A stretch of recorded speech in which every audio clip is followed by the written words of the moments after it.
বৌমা, বললাম তো তোমার হাতের ভাত আমি খাবো না। মা বলছি তো ভুল হয়েছে আমার, মুখের উপর কথা বলাটা উচিত হয়নি।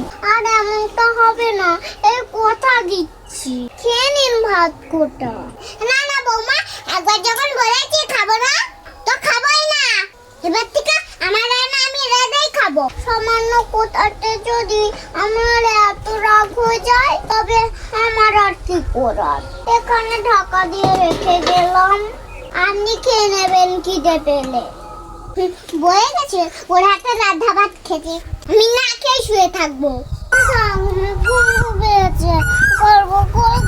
করে দাও না। এই যা এখান থেকে, একদম আসবি না। দুধ কলা দিয়ে কাল সাপ পুষতে চাই না আমি। সুযোগ পেলে তো মায়ের তো ছবল মারবি।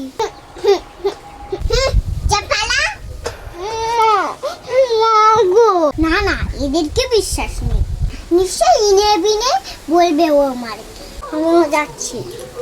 মা আমাকে দমে গুমু করে দেয়নি, আর তোমাকে বাজে কথা বলেছে।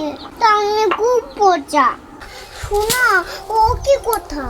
ঠাকমিকে কেউ ওভাবে বলে না। কেন? ঠাকমি তো তোমাকে পচা বলে, তবে আমি কেন ভালো বলবো? মা, ঠাকমি তো আমার মা, আমার গুরুজন, আমার বকতে পারে। আবার তুমি খারাপ বলবে কেন? আমি তোমার পক্ষে না, আবার ভালো তো বাসি। মা, তুমি কি সারাক্ষণ আমার উপর রাগ করে থাকো? না না তো, তবে ঠাম্মির উপর কেন রেখে যাচ্ছ? তো ঠাম্মির মনটা ভালো নেই, তাই এমন করছে। একটু পরে দেখো আবার ঠিক হয়ে যাবে।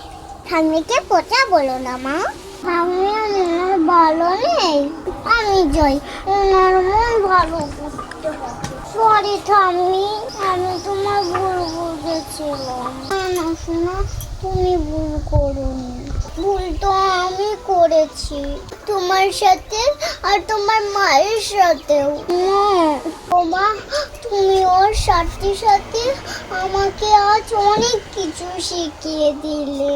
আমি কথা দিচ্ছি আর কোনোদিন করবো না। আমি এক্ষুনি খেয়ে নেবো খাবারটা। তুমি এখনো ভাত খাওনি? দাঁড়াও, আমি তোমাকে খাইয়ে দিচ্ছি।